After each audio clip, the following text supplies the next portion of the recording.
सागर में आगे बढ़े। इसी से कोई बड़ा परिबल है ही नहीं। जो जरा सा भी तर्क चलाया तो गया, स्वभाव से तो गया, क्योंकि आत्मज्ञान के लिए तो प्रवृत्ता के अलावा कोई परिबल नहीं। चलो बैठते रहते ये भी ठीक है, मनवाचे बोल करे, ये ऐसा नहीं है। हर क्षण हमारी श्रद्धा बढ़ती रहेगी, बढ़ती रहेगी। चाहे काम करो, सर्विस करो, ये करो।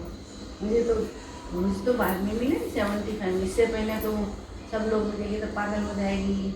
हमारा फिलोसॉफी का प्रोफेसर उसी बहुत में प्रश्न पूछती थी तो सब बोलते थे ये पागल हो जाएगी, साथ की चेली बन जाएगी, गांडी हो जाएगी, इतना बहुत मेरे बारे में सब।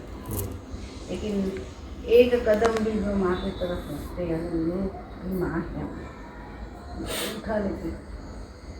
कोई भी मुश्किलें में हमारी आ जाए, चाहे एक और सारी पृथ्वी के लोग हो जाए, एक और हम हो जाए, श्रद्धा सच्ची होगी तो हमारा कोई बिगाड़ नहीं पाता।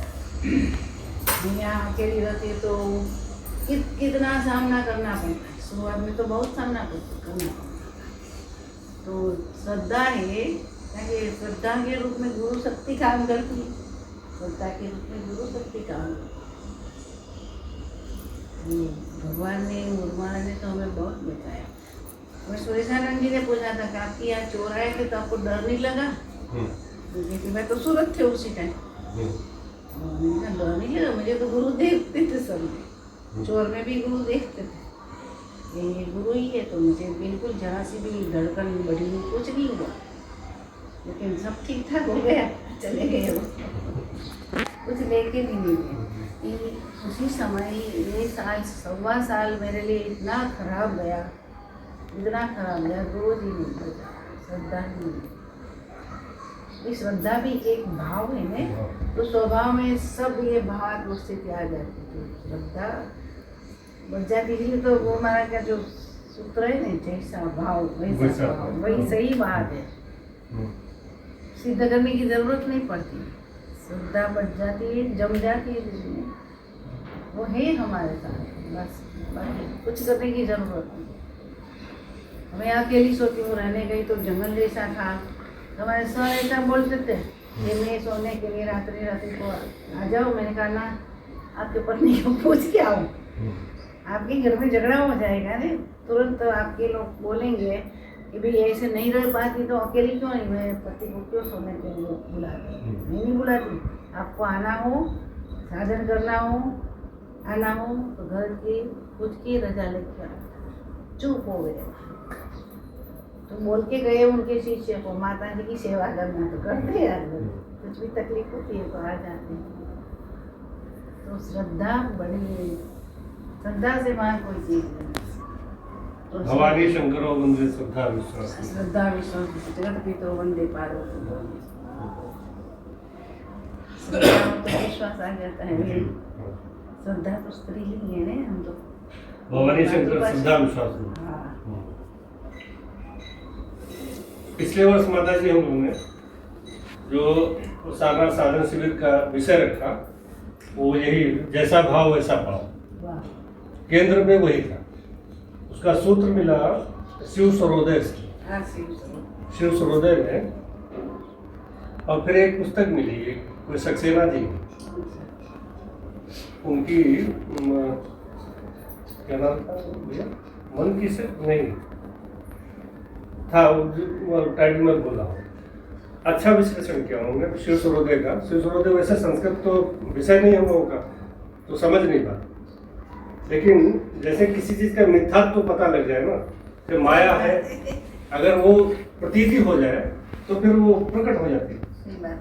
ऐसे ही उन्होंने बड़ा विश्लेषण किया उसका कि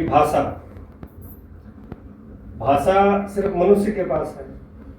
जगत में बहुत से प्राणी हैं जिनके पास भाषा नहीं है, तो क्या वो संवाद नहीं करते? क्या कैसे करते? वो भाव। तो जब मनुष्य के पास भाषा नहीं थी तब भी वो संवाद कर रहा था, और वो भाव बिल्कुल।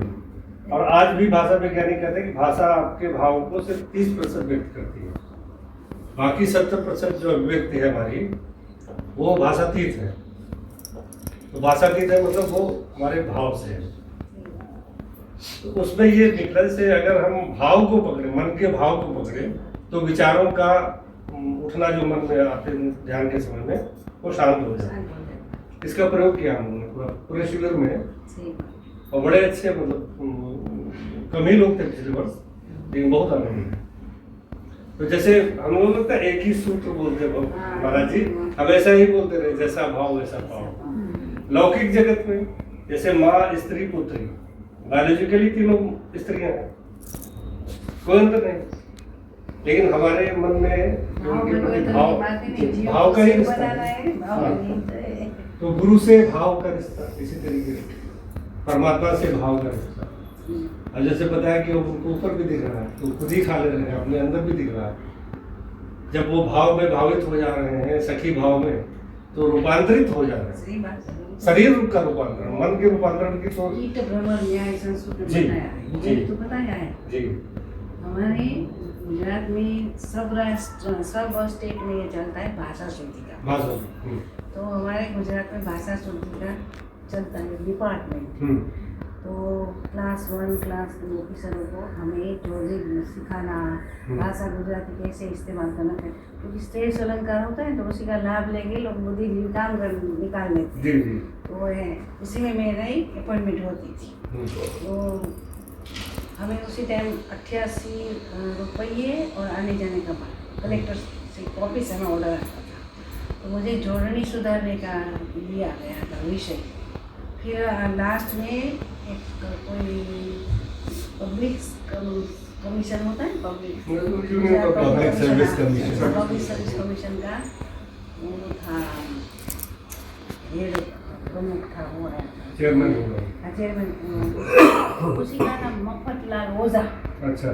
तो मेरे पीछे तो ये सब चलता था, मुझे इन्विटेशन आया तो मेरी प्रिंसिपल छुपा दी, मुझे नहीं ले, ऐसा मैंने सब सहन किया। कहीं से मुझे आ जाता था कि आपको इन्विटेशन मिला है, मैंने कहा नहीं, आपको भेजा है, आपने नहीं दिया है। तो मैं कार्टून के पास आती हूँ कि हमारे इन्विटेशन दे दो, तो फिर इसने बता, नहीं कहा हमें तो मालूम हो गया, तुम नहीं बताते इसलिए ऐसा तो नहीं होता कि हमें नहीं मिलेगा। फिर लास्ट टाइम में मुझे भेजा नहीं, तो वहाँ से फ़ोन आया कि पूर्णा बहन को तो भेजो, फिर वो भेजना पड़ा। तो ये चलता था सब, ये अध्यक्ष स्थान का भाषण तो मैं गई तो बोली कि आप कुछ बोलेंगे, मैंने कहा इसलिए तो मैं आई हूँ। तो मफतलाल ओझा, भाषा शुद्धि कब होगी, भाव शुद्ध होगा तो भाषा। मैं मफत बोलती, आपको तो जो नाम है उसी में काना मात्र कुछ नहीं, मफत तो है। मैं ऐसा बोलूँगी है मफत या, तो आपको अच्छा लगेगा। तो मेरे में पहले भाव शुद्ध होना चाहिए, अरे मफत भाई, तो भाव भाषा भाव शुद्धि होगी तो भाषा शुद्धि होगी। तो ये भाव महत्व है जिंदगी में, कि भाषा अच्छी तरह बोल पाते हैं, तो इसका तो छठाधार भाषण दे सकते, रामकृष्ण परमहंस बोलते बहुत पढ़ो तो छठाधार भाषण कर सकते, असरदार भाषण कर सकते, माया होगी, लेकिन भाव 3 दिन में आपका सब चौपट हो जाएगा, भाव कुछ नहीं। तो उसी ने मुझे कहा कि मैं पब्लिक सर्विस कमीशन का चेयरमैन हूँ, आपको कुछ काम हो तो मुझे बताना है, ऐसा सब क्या। वो मासिक चलाता था पदार्थ, ऐसा कुछ था, मुझे भेजा है। फिर मैंने संबंध नहीं रखा, मुझे इच्छा ही नहीं होती किसी से संबंध रखा, गुरु जी से संबंध रखा है। तो भाषा शुद्धि भाव शुद्धि से ये साधन पूरा भाव शुद्धि के लिए। एक भाई आया था अमेरिका से मेरे पास, कई साल पहले की बात है, ये मेरा लड़का सुबह से 18 साल का हो गया, भगवान से मानता ही नहीं भगवान है यार। मैंने कहा तू सूर्य से उसी में तो मानता है, तुम्हें उसी में भगवान देखो। चुप हो गया, फिर कहाँ गया मालूम, ऐसे तो कई घटनाएं घटती है। तो भाव शुद्धि कैसे हो, गुरु जी से सीखना है। बिल्कुल जो मनीषी है, जिन्होंने साधना की है, जिन्होंने भाव शुद्धि कर ली है, तो भाव शुद्ध होता है। जितनी शुद्धि होती है उतना सूक्ष्म होता है। नैनो टेक्नोलॉजी यहाँ है। तो चित्त कण जो हमारा है, वो चित्त कण ही आकृति को सजीव कर देती। रामकृष्ण परमहंस की इतनी शुद्धि हो गई कि माँ बोलते ही माँ प्रकट हो जाती।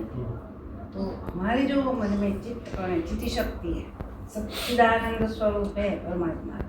तो सत यानी कि होना नहीं, चित यानी कि उसमें से वाइब्रेशन उठना और आनंद। तो जो इतनी भावात्मक स्थिति दृढ़ हो गई, तीव्रतम हो गई, तो माँ बोलते ही माता जी काली हंसने लगती है। तो वेदांत की दृष्टि तो ये हमारा ही है, इसे प्रोजेक्शन कहा जाता है आज के विज्ञान। लेकिन प्रोजेक्शन, क्योंकि हम ये सृष्टि के कर्ता हर्ता समाहर्ता सब हम ही है।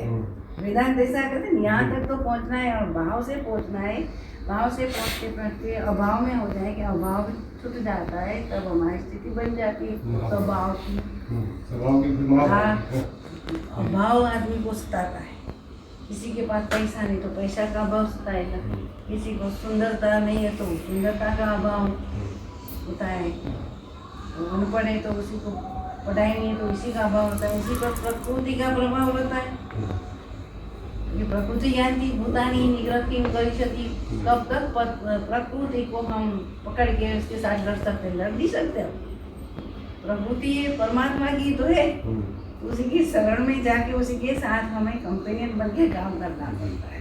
तो उसके सहयोग से, हाँ सहयोग से, सहअस्तित्व होना चाहिए ना। इसीलिए प्रकृति को तो माँ कहते हैं ना। तो भाव प्रकृति का प्रभाव, इसीलिए हमारा मूलभूत स्वभाव है वो ढंक गया है, उसी में ढक गया है। तो उसी का पर्दा कौन खोलने वाला है? गुरु महाराज खोलने वाला है। तो गुरु का महत्व इसीलिए तो है ही है।